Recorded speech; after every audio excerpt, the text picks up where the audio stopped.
बिस्मिल्लाहिर्रहमानिर्रहीम। आज के इस लेक्चर में हम एंशिएंट ओलंपिक्स के ऊपर जो मोस्ट इंपॉर्टेंट एमसीक्यूज हैं या आप ये कह लें कि जो टॉप 36 एमसीक्यूज जो डिफरेंट कॉम्पिटिटिव एग्जाम में रिपीट हो चुके हैं उनको इन डिटेल डिस्कस करेंगे। क्वेश्चन नंबर 1 देखिएगा, who is the founder of ancient Olympic games. के एंशिएंट ओलंपिक गेम्स जो हैं उनके फाउंडर कौन थे। हमें ये पता है कि एंशिएंट ओलंपिक गेम जो थी इसका आगाज जो था ये यूनान से हुआ था और इसके आगाज के हवाले से, इसके फाउंडर के हवाले से डिफरेंट हिस्टोरियंस डिफरेंट पर्सनस के या डिफरेंट उनके जो गॉड्स थे उनके नाम लेते हैं, लेकिन ज्यादातर हिस्टोरियन जिस एक नाम के ऊपर मुत्तफिक हैं वो है जी हरकुलिस। ये ऑप्शन डी इज करेक्ट। तो ये एंशिएंट ओलंपिक गेम्स के यूनान के अंदर फाउंडर थे। Option D is correct. Next हमारा क्वेश्चन है जी, when ancient Olympic games first held. Ancient Olympic game जो थी, पहली एंशिएंट ओलंपिक गेम जो थी वो एज पर अवेलेबल रिकॉर्ड कब कंडक्ट की गई थी। तो एंशिएंट ओलंपिक गेम जो फर्स्ट एंशिएंट ओलंपिक गेम थी वो 776 बीसी में कंडक्ट की गई थी। Option A is correct. Next question है जी, where were the first ancient Olympic games held. कि पहली जो एंशिएंट ओलंपिक गेम्स थी वो कहाँ पे कंडक्ट की गई। हमें पता है कि एंशिएंट ओलंपिक गेम जो थी वो यूनान में कंडक्ट होती थी और जिस जगह पे ये कंडक्ट की जाती थी उस जगह का नाम ओलंपिया था। Option C is correct. The Olympics were named after. Olympics जो है इनका नाम ओलंपिक गेम्स किस से एसोसिएट किया जाता है या किस वजह से इनको ओलंपिक गेम्स कहा जाता है। तो इनका नाम जो है वो माउंट ओलंपस, जिस जगह पे ये गेम्स कंडक्ट की जाती थी वहां पे एक पहाड़ था जिसका नाम माउंट ओलंपस था, उस वजह से इसका नाम ओलंपिक गेम्स इसको कहा जाता था। Option A is correct. What was the great century of this, the setting for the Olympic Games called by the ancient Greeks? के वो मुकद्दस जगह जहाँ पे जेवस का टेम्पल था या दरबार था जहाँ पे ओलंपिक गेम्स कंडक्ट होती थी, उस जगह को क्या कहा जाता था। तो उस जगह का जो ओरिजिनल नेम था वो आल्टिस था, ठीक है। और बाद में फिर इस जगह को ओलंपिक गेम की वजह से इसको ओलंपिया इसको कहा जाता रहा, या इसको कह लेंगे इसका नाम फिर ओलंपिया पड़ गया। आज ओरिजिनल नेम इस ओलंपिया जो जगह थी, जिस जगह पे जीएस का टेम्पल था या जो उनकी मुकद्दस जगह वो समझते थे, उसका ओरिजिनल नेम जो था वो ऑल्टिस था, ठीक है। फिर वहां पे चूंकि ओलंपिक गेम्स कंडक्ट होना शुरू हो गई तो ओलंपिक गेम्स की वजह से फिर उसका नाम ओलंपिया पड़ गया था। ओरिजिनल नेम उसका ऑल्टिस था। नेक्स्ट हमारा क्वेश्चन है जी, the ancient Olympic games were held every dash year. के एंशिएंट ओलंपिक गेम जो थी वो हर दूसरे साल बाद कंडक्ट होती थी, तीसरे साल या हर चौथे साल कंडक्ट होती थी। तो इसका करेक्ट आंसर है एवरी 4 ईयर, हर चौथे साल एंशिएंट ओलंपिक गेम्स को कंडक्ट किया जाता था। नेक्स्ट क्वेश्चन है जी, the Olympic games lasted for how many days. Ancient Olympic games जो थी वो कितने दिन तक कंटिन्यू रहती थी, जारी कितने दिन तक रहती थी। तो जो स्टार्ट वाली तकरीबन 12 ओलंपिक गेम्स थी वो एक दिन तक कंडक्ट होती रही। फिर इसका ड्यूरेशन जो था, जो इसका टाइम पीरियड था वो बढ़ा के एक दिन से 3 दिन कर दिया गया और उसके बाद फिर 5 दिन। यानी कि एंशिएंट ओलंपिक गेम जो थी वो पहले एक दिन तक जारी रहती थी, फिर 3 दिन तक और उसके बाद फिर 5 दिन तक। तो इसका करेक्ट आंसर जो होगा, यानी कि जो लेटेस्ट रिकॉर्डेड ड्यूरेशन था वो 5 डेज था।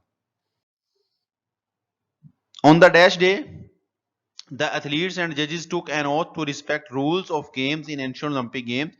कि कौन से दिन ओलंपिक गेम्स के कौन से दिन एथलीट्स और जजेस जो थे वो एक हलफ उठाते थे गेम्स रूल्स की को फॉलो करने के लिए, उनकी रिस्पेक्ट करने के लिए। तो जैसे हमने प्रीवियस क्वेश्चन में पढ़ा कि एंशिएंट ओलंपिक गेम्स जो थी वो 5 दिन पहले शुरू में एक दिन, फिर 3 दिन और फिर 5 दिन तक कंटिन्यू रहती थी। तो ये जो 5 दिन होते थे, इन 5 दिन में डिफरेंट एक्टिविटीज वो करते थे। तो उनका जो पहला दिन होता था उस दिन वो जो हमारे एथलीट्स होते थे और जजेस जो होते थे वो ओथ लेते थे फर्स्ट डे, ठीक है। इस क्वेश्चन में वो यही पूछ रहा है कि किस दिन एथलीट्स और जजेस जो थे वो ओथ लेते थे। नेक्स्ट क्वेश्चन है जी, a banquet was given to winners was given to winners, judges and politicians on dash day in ancient Olympics कि एंशियन ओलंपिक्स में विनर्स को, जजेस को और पॉलिटिशियंस को बैंक्वेट कब, कहाँ या खाना जो एक पेश किया जाता था शानदार, वो कौन से दिन किया जाता था? तो वो लास्ट डे जो हमारा ओलंपिक्स का होता था, 5वां दिन, उस दिन ये बैंक्वेट प्रेजेंट किया जाता था एथलीट को, जजेस को और पॉलिटिशियंस को। Next question is on 100 ox were sacrificed to honor the god on dash day कि ये जो ओलंपिक का स्केड्यूल होता था, शेड्यूल था 5 दिन का, इन 5 दिनों में से एक दिन उनका ऐसा होता था जिस दिन वो अपने गॉड के ऑनर में 100 बैल या 100 गाय जो थी वो जिबा करते थे, उनकी कुर्बानी करते थे। तो ये वाला जो काम था सेक्रीफाइस करने वाला, ये ओलंपिक का जो स्केड्यूल था उसके तीसरे दिन ये काम कंडक्ट होता था, यानी कि जो बैलों की वो कुर्बानी करते थे वो तीसरे दिन की जाती थी। Foot race took place in the stadium on dash day, जो फुट रेसेस होती थी वो ओलंपिक डे के कौन से दिन कंडक्ट की जाती थी? तो वो चौथे दिन फुट रेसेस जो थी वो कंडक्ट की जाती थी।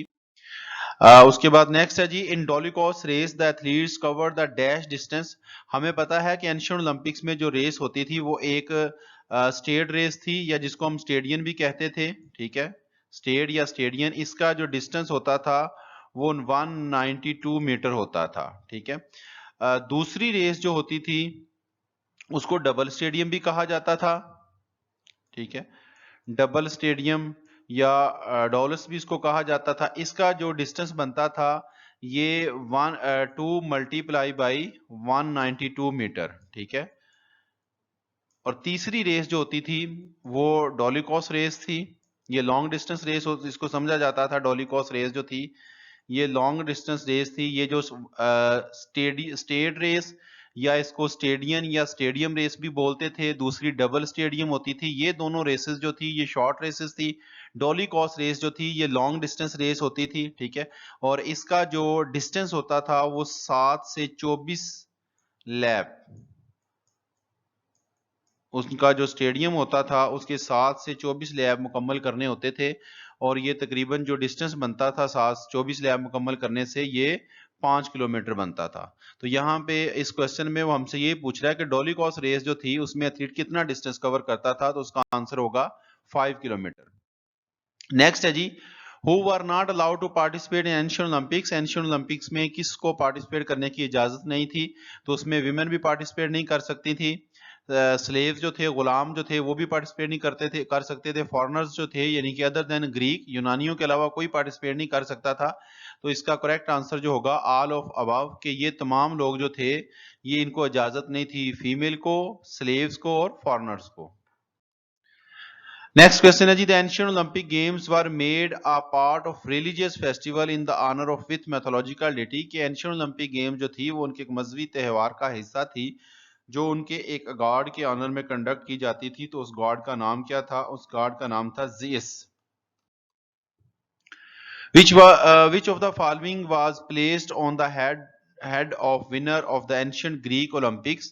अब जैसे आजकल मॉडर्न ओलंपिक गेम्स में जो हमारे विनर्स होते हैं उनको हम गोल्ड, सिल्वर और ब्रॉन्ज मेडल उनकी पोजीशंस के अकॉर्डिंग उनको देते हैं। इसी तरह जो हमारी एंशियंट ओलंपिक गेम्स होती थी उसमें विनर्स जो होते थे उनको जैतून के पत्तों का एक ताज पहनाया जाता था। वो इस तरीके से उसकी जैतून के पत्तों की एक टहनी जो होती थी उसको इस तरह बेंड करके जो हमारे विनर्स होते थे उनके सर पे वो लगा दिया जाता था और वो उनकी पोजीशन का अवार्ड समझा जाता था। Option A is correct. And next question is who was the first woman to win at the Olympic Games competing in the sports of chariot racing? के फर्स्ट वीमेन कौन सी थी जो ओलंपिक विनर करार दी गई chariot races में? तो हमें पता है कि फीमेल को तो पार्टिसिपेट करने की परमिशन नहीं थी, लेकिन ये फीमेल कैसे चैंपियन बन गई? क्योंकि वो चैरियट रेसेस की बात कर रही हैं। तो चैरियट रेसिंग जो थी ये एक ऐसा इवेंट होता था जिसमें फीमेल जो थी वो भी चैंपियन बन सकती थी, क्योंकि इसमें जो विनर करार दिया जाता था ना वो उन घोड़ों का जो मालक होता था, उन घोड़ों का जो ऑनर होता था उसको चैंपियन समझा जाता था। जो उन घोड़ों को भगाता था या उनकी रनिंग करवाता था या रेस लगवाता था उसको विनर करार नहीं दिया जाता था, बल्कि उनके मालक को चैंपियन या विनर करार दिया जाता था। तो कैनिस्का जो थी उसके घोड़े थे जिसने उनको विन किया था, चैरियट रेस को विन किया था, इसलिए फिर कैनिस्का को ये अवार्ड हासिल था कि ये फर्स्ट विमेन चैंपियन डिक्लेयर हुई थी। Option C is correct. Next question है जी, in ancient Olympics the race with the use of helmets is known as, कि ऐसी रेस जिसमें एथलीट्स जो थे वो हेलमेट्स वगैरह या उनका जो मुकम्मल एक जंगी लिबास होता था उसको पहन के भागते थे, उस रेस को हम क्या कहते थे? Hoplitodromos. Option A is correct. Next question है जी, which were the first 3 events that the athletes competed in at the ancient Olympic Games between 776 and 720 BC? वो कौन से थी 3 इवेंट्स थे रेसेस में, जैसे हमने प्रीवियस क्वेश्चन में भी पढ़ा कि उसमें उनकी 2 स्प्रिंट रेसेस होती थी और एक लॉन्ग डिस्टेंस रेस होती थी, यानी कि एक उनकी स्टेडियम रेस होती थी या उसको स्टेट भी बोलते थे, दूसरी डबल स्टेडियम थी और तीसरी डोली कोर्स थी। वो उनका डिस्टेंस था। तो हमें पता है जो स्टेट रेस थी उसका डिस्टेंस तकरीबन 192 मीटर बनता था मीटर्स में, और अगर हम उसको यार्ड्स में कन्वर्ट करते हैं तो तकरीबन ये कह लें कि 200 के करीब या 209 यार्ड्स बनते हैं। और इसी तरह जो डबल स्टेडियम रेस होती थी उनको अगर उसमें हम कन्वर्ट करते हैं यार्ड्स में कन्वर्ट किया जाता है तो वो भी तकरीबन 400 यार्ड्स बनते हैं, ठीक है। और तीसरा उन्होंने हमसे ये पूछा हुआ है जी, तीसरी जो रेस थी हमारी वो डोली कोर्स रेस थी, यानी कि उसकी लेंथ जो थी उसका डिस्टेंस जो था वो वेरिएबल होता था, मुख्तलिफ, कभी 7 लैब लगाए जाते थे, कभी 8, कभी 10, कभी 15, यानी कि 7 से 24 लैब के अंदर अंदर वो कंडक्ट हो जाती थी। तो इसके अकॉर्डिंग अगर हम देखते हैं तो इसका आंसर क्या बनता है? ऑप्शन ए इज करेक्ट, यानी कि 200 मीटर, 400 मीटर और एंड अ वेरिएबल लेंथ। तो ये 200 मीटर उनकी वो स्टेडियम रेस यानी कि 192 मीटर, और 400 मीटर से मुराद डबल स्टेडियम यानी कि 192 मल्टीप्लाई बाई 2, और वेरिएबल लेंथ से मुराद तीसरी रेस जो डोली कोर्स रेस थी जिसमें 7 से 24 लैब मुकम्मल करने होते थे, तीसरी ये रेस थी। तो answer option A is correct. Who was the first Olympic champion competing in the sports of 192 metre foot race called stade? कि वो जो फर्स्ट ओलंपिक चैंपियन कौन था जो फुट रेस जिसे हम स्टेड या स्टेडियम बोलते हैं, 192 मीटर की वो दौड़ होती थी जिसने विन की थी, तो उसका नाम था कोरेबस। कोरेबस जो था वो एलिस, यूनान का एक सिटी था एलिस, उसका ये रहने वाला था और बाई प्रोफेशन ये एक कुक था, ठीक है। डिफरेंट क्वेश्चंस में ये स्टेटमेंट इनको चेंज करके इस तरह भी पूछ लिया जाता है कि कोरेबास जो था वो किस रियासत का रहने वाला था और बाई प्रोफेशन वो क्या था। वो तो रियासत उसकी एलिस थी और बाई प्रोफेशन वो कुक था। नेक्स्ट क्वेश्चन है जी, pankration was an event introduced to the ancient Olympic Games around 648 BC. It combined which of the following? पेंक्रेशन असल में क्या था जी? पेंक्रेशन 2 इवेंट्स का कॉम्बिनेशन था और वो 2 इवेंट्स कौन से थे? बॉक्सिंग एंड रेसलिंग, ठीक है, उसको हम पेंक्रेशन कहते थे। नेक्स्ट क्वेश्चन हमारा जी, the ancient Olympic games held every 4 year on dash venue, के एंशियंट ओलंपिक गेम्स जो थी वो हर चौथे साल मुनक्कद होती थी और उनका वेन्यू क्या होता था? सेम होता था, मुख्तलिफ होता था, वेदर पे डिपेंड करता था या नन ऑफ दी? तो हमें पता है जी कि एंशियंट ओलंपिक गेम जो थी वो हमेशा एक ही वेन्यू पे कंडक्ट की जाती थी और उनका वेन्यू जो होता था वो हर ओलंपिक्स का सेम होता था। नेक्स्ट क्वेश्चन है, which was put in place by the Greeks before and during all the ancient Olympic festivals, के जितने भी कदीम ओलंपिक्स के त्यौहार होते थे उनके दौरान यूनानी जो लोग थे उनके दरमियान क्या क्या चीज तय पाती थी? तो उनके दरमियान एक मुआहिदा, एक ट्रूस तय पाता था। Correct option is option B. Each participating city state had to sign up to the truce, which meant that no war was permitted and no arms could be carried into Olympia. The truce was known as, जैसे हमने previous slide में भी पढ़ा, यूनानी जो थे वो एक मुआहदे को साइन करते थे जिसका मतलब ये होता था कि कोई भी पर्सन जो है वो हथियार नहीं उठाएगा और हथियारों के साथ, वेपन्स के साथ ओलंपिया के मुकाम पर नहीं जाएगा। तो ग्रीक उस ट्रूस को, उस मुआहदे को, उस एग्रीमेंट को अपनी लैंग्वेज में क्या कहते थे? एकैचरिया कहा कहते थे। और इस एग्रीमेंट को, इस मुआहदे को जो लोग लेके जाते थे डिफरेंट सिटीज में साइन करवाने के लिए या अनाउंसमेंट करने के लिए, उनको हम स्पोंडोफ्राई कहते थे। जो मैसेंजर्स थे उनको स्पोंडोफ्राई कहा जाता था और उस ट्रूस को, उस मुआहदे को एकैचरिया कहा जाता था। तो इस क्वेश्चन में उन्होंने हमसे ये पूछा जी, the truce was known as, कि उस एग्रीमेंट को हम क्या कहते थे? तो उसका आंसर क्या होगा? Option A. नेक्स्ट क्वेश्चन है जी, the Panhellenic games were the combination of dash games. अब हमें पता है कि यूनान के अंदर जस्ट एंशियंट ओलंपिक गेम्स नहीं होती थी बल्कि 3 और भी गेम्स थी, ठीक है। तो चौथी गेम जो थी वो एंशिएंट ओलंपिक गेम्स थी। तो इन चारों गेमों के जो मजमुआ था 4 गेम्स का, उनको पैन हेलेनिक गेम्स कहा जाता था। तो पैन हेलेनिक गेम्स असल में क्या था, 4 गेम्स का कॉम्बिनेशन था। और ये 4 गेम्स कौन कौन सी थी, एक ओलंपिक गेम्स थी, ठीक है, जो ओलंपिया के मुकाम पे होती थी। इसी तरह इसके अलावा और गेम्स भी थी नंबर 2 पे, जैसे पाइथियन गेम्स थी, ठीक है, THIN, हाँ जी, पाइथियन गेम्स होती थी। उसके बाद इज़मियन गेम्स होती थी, और उसके बाद नाइमीन गेम्स होती थी। ये 4 गेम्स जो थी, इन चारों गेम्स के मजमूए को पैन हेलेनिक गेम्स कहा जाता था। उसके बाद, और ये जो 4 गेम्स थी जो हमने प्रीवियस स्लाइड में पढ़ी हैं, 4 गेम्स, और इन 4 गेम्स के कॉम्बिनेशन को पैन हेलेनिक गेम्स कहा जाता था। ये 4 गेम जो असल में थी वो डिफरेंट गॉड्स के ऑनर में कंडक्ट करवाते थे। जैसे हमने एंशिएंट ओलंपिक गेम्स के बारे में पढ़ा ना, कि ये एंशिएंट ओलंपिक गेम जो थी वो अपने गॉड, उनका जो गॉड था जीएस, उसके ऑनर में कंडक्ट करते थे। इसी तरह बाकी जो गेम्स थी वो भी डिफरेंट ऑनर गॉड्स के ऑनर में कंडक्ट की जाती थी। तो यहाँ पे ये क्वेश्चन देखें जी, dash games were held in the honour of god of sea and horses, कि वो कौन सी गेम थी जो वो अपने उस गॉड के अंदर में कंडक्ट करवाते थे, जो गॉड उनका सी और हॉर्सेस का गॉड था। तो यूनान के जो लोग थे उन्होंने अपने गॉड्स को डिफरेंट चीजों के साथ एसोसिएट किया हुआ था, कि जी ये गॉड हमारा सी और हॉर्सेस का गॉड है, ये गॉड हमारा king of all the gods है, ये गॉड हमारा लाइट का गॉड है, वगैरह वगैरह। तो यहाँ पे हमें ये वो पूछ रहा है जी, कि जो सी और हॉर्सेस का गॉड उनका था, उसका नाम क्या था, सॉरी, उसके ऑनर में कौन सी गेम्स कंडक्ट की जाती थी, ठीक है। तो उसके ऑनर में जो गेम्स कंडक्ट की जाती थी, उन गेम्स को हम इज़मियन गेम्स कहते थे, और उनके इस गॉड का नाम जो था वो पॉजिडोन था, ठीक है। पॉजिडोन वो गॉड था उनका जिसके ऑनर में वो इज़मियन गेम्स कंडक्ट करवाते थे, ठीक है। अब ये वो डिफरेंट तरह से ये क्वेश्चन आपसे पूछ सकता है। मसलन वो आपसे ये भी पूछ सकता है जी, पॉजिडोन जो गॉड था वो किस चीज का गॉड था, तो उसका आंसर होगा सी एंड हॉर्सेस।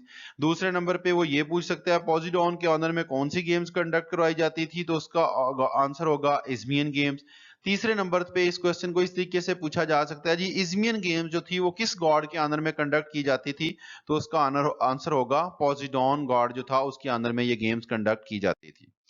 नेक्स्ट क्वेश्चन है जी, aside from chariot racing which other equestrian event introduced around 648 BC was held in ancient Olympic games, के चैरियट रेसिंग के अलावा वो कौन सा घोड़ों वाला इवेंट था जो 648 BC में एंशिएंट ओलंपिक गेम्स में इंट्रोड्यूस जिसको करवाया गया, तो वो हॉर्स रेसिंग था। Option C is correct.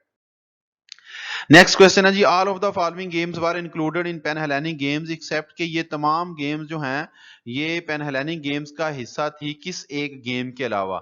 तो हमें पता है ओलंपिक गेम्स भी पैन हेलेनिक गेम्स का हिस्सा थी, पाइथियन गेम्स भी, नाइमीन गेम्स भी, एंथन गेम्स जो थी ये पैन हेलेनिक गेम्स का हिस्सा नहीं थी, लिहाजा option D is correct. Next question देखिए जी, Pythian games held every 4 year in the honour of dash god. Pythian game जैसे हमने प्रीवियस पढ़ा था, इज़मियन गेम जो थी वो हमारी गॉड पॉजिडोन के ऑनर में कंडक्ट की जाती थी। इसी तरह यहाँ पे उसने पूछ लिया जी, पाइथियन गेम जो थी वो किस गॉड के ऑनर में कंडक्ट की जाती थी, तो इसका आंसर होगा अपोलो गॉड। और ये जो अपोलो गॉड था उनका, ये वो उनको समझते थे कि ये लाइट और रीजन का गॉड है, लाइट एंड रीजन, ठीक है, light and reason. Pythian games किस गॉड के अंदर में, अपोलो, और अपोलो जो था वो लाइट और रीजन का उनका गॉड था, और ये हर चौथे साल में कंडक्ट होती थी। नेक्स्ट है जी, इज़मियन गेम्स हेल्ड एवरी 2 ईयर। अब प्रीवियस हमने ये पढ़ा कि इज़मियन गेम्स जो थी ये कंडक्ट किसके अंदर में होती थी, अपोलो गॉड उनका जो था, सॉरी, पॉजिडोन गॉड जो था उसके ऑनर में कंडक्ट की जाती थी। और पॉजिडोन किस चीज का गॉड था, उनका सी एंड हॉर्सेस का। और ये इज़मियन गेम जो हैं ये कब कंडक्ट होती थी, ये हर दूसरे साल कंडक्ट होती थी। जैसे एंशिएंट ओलंपिक्स जो थी वो हर चौथे साल कंडक्ट होती थी, ठीक है। तो इसी तरह जो हमारी पाइथियन गेम्स थी वो भी हर चौथे साल कंडक्ट होती थी। इज़मियन गेम जो है ये हमारी हर दूसरे साल कंडक्ट होती थी। और ये किस गॉड के अंदर में कंडक्ट होती थी, पॉजिडोन गॉड के अंदर में। Option C is correct. Next question है जी, Nemean games were held every 2 year in the honour of dash god. Nemean game जो थी ये भी जीस गॉड जो था उनका किंग ऑफ द गॉड्स कि ये तमाम गॉड्स का वो इसको किंग समझते थे, किंग ऑफ ऑल गॉड्स। ठीक है जी। इसके अंदर में वो नाइमीन गेम जो थी इनको कंडक्ट करते थे। याद रखिएगा जीएस गार्ड जो है इसके अंदर में दो गेम्स कंडक्ट करवाई जाती थी, एक ओलंपिक गेम्स और दूसरे नंबर पे नाइमीन गेम्स। ओलंपिक गेम जो थी वो हर चौथे साल कंडक्ट होती थी, नाइमीन गेम जो थी वो हर दूसरे साल कंडक्ट होती थी। इसमें इनका बाजुकात ड्यूरेशन भी पूछ लिया जाता है कि ये कौन से साल, हर दूसरे साल या हर चौथे साल बाद कंडक्ट होती थी। तो नाइमीन गेम जो है ये हर दूसरे साल कंडक्ट होती थी। उसके बाद नेक्स्ट क्वेश्चन है जी, a title was given to those who was Victorian at the four sides of the Panhellenic games, कि ये जो चारों गेम्स थी जिनको हम पैनहेलेनिक गेम्स कहते थे, इन चारों गेम्स में जो विनर होता था उसको कौन सा टाइटल दिया जाता था, उसको कौन सा रिवार्ड दिया जाता था? तो उसको पीरियोडोनाइक्स, उस टाइटल को, उस अवार्ड को कहते थे जो उनको अवार्ड किया जाता था जो चारों गेम्स में विनर होता था। और ये एक मशहूर जो एंशियंट ओलंपिक्स का एक एथलीट था जिसका नाम माइलो था, जिसने ट्रेनिंग में प्रोग्रेशन का प्रिंसिपल भी दिया था, उसको ये मिला था। उसके बाद नेक्स्ट है जी, there was dash in every Greek city for training of athletes and education of young boys. तो हर यूनान के शहर में वो कौन सी चीज होती थी, कौन सी जगह थी जहां पे वो अपने एथलीट्स को ट्रेनिंग करवाते थे और यंग बॉयज को एजुकेशन देते थे? तो उस जगह का नाम जिम्नेजियम एंड प्लेस्ट्रा था। जिम्नेजियम असल में क्या था, एक बहुत बड़ी जगह होती थी जहां पे वो रनर्स को, पेंटाथलॉन एथलीट्स को ट्रेनिंग करवाते थे। और प्लेस्ट्रा जो था वो उसी बिल्डिंग का हिस्सा था, यानी कि जिम्नेजियम के अंदर ही एक जगह थी जिसको वो प्लेस्ट्रा कहते थे। यहाँ पे वो अपने यंग बॉयज जो थे उनको एजुकेशन देते थे। हमारा नेक्स्ट क्वेश्चन है जी, पॉगलिट्स आर आल्सो नोन एज, पॉगलिट्स जो थे ये किनको कहा जाता था? जो बॉक्सर थे, बॉक्सिंग के जो प्लेयर्स थे उनको पॉगलिट्स कहा जाता था। Next question is, name the Roman emperor who declared as Olympic champion. उस रोमन हुक्मरान का नाम क्या था जिसे ओलंपिक चैंपियन डिक्लेयर किया गया था? तो उसका नाम नेहरू था जी। Option C is correct. And last question is के the ancient Olympic last for, sorry second last question है, ancient Olympics last for dash centuries. की एंशियंट ओलंपिक्स जो थी ये कितने साल तक जारी रही? तो ये 13 सेंचुरीज तक एंशियंट ओलंपिक्स जो थी वो जारी रही। और एंशियंट ओलंपिक्स की जो टोटल गेम्स हुई थी या टोटल एंशियंट ओलंपिक्स जो कंडक्ट हुई थी वो 293 एंशियंट ओलंपिक्स कंडक्ट हुई थी। 293 ओलंपिक्स जो थी वो कंडक्ट हुई थी। इसी तरह हमारा लास्ट क्वेश्चन है जी, in which year the ancient Olympic games were stopped by Theodosius one. ये थियोडोसियस जो था ये रोमन हुक्मरान था। जब रोमन वालों ने यूनान के ऊपर कब्जा कर लिया तो उन्होंने फिर उनका जो बादशाह थियोडोसियस वन था उसने एंशियंट ओलंपिक गेम्स जो थी इसको स्टॉप कर दिया। और स्टॉप उसने क्यों किया था कि वो क्रिश्चियनिटी को, ईसाइयत को करना चाहता था, इम्प्रूव करना चाहता था, या उसको कह लें कि बढ़ाना चाहता था। इस वजह से उसने एंशियंट ओलंपिक गेम जो थी उसको स्टॉप कर दिया और जितने भी उनके स्टेडियम वगैरह थे, ट्रेनिंग सेंटर वगैरह थे, उन सबको तोड़ फोड़ दिया। और ये उसने ओलंपिक्स को स्टॉप कब किया था, बंद कब किया था? 393 एडी। अच्छा, बाज जगहों पे 394 एडी भी लिखा होता है, तो ये 394 और 393 एडी बोथ आर करेक्ट। ठीक है, तो ये थे जी हमारे 36 जो मोस्ट इंपॉर्टेंट एमसीक्यूज थे जो डिफरेंट पीपीएससी, एफपीएससी के कॉम्पिटिटिव एग्जाम्स में ये क्वेश्चन पूछे जाते हैं। होप्स हो कि आपको ये क्वेश्चंस पसंद आए होंगे। Thank you very much.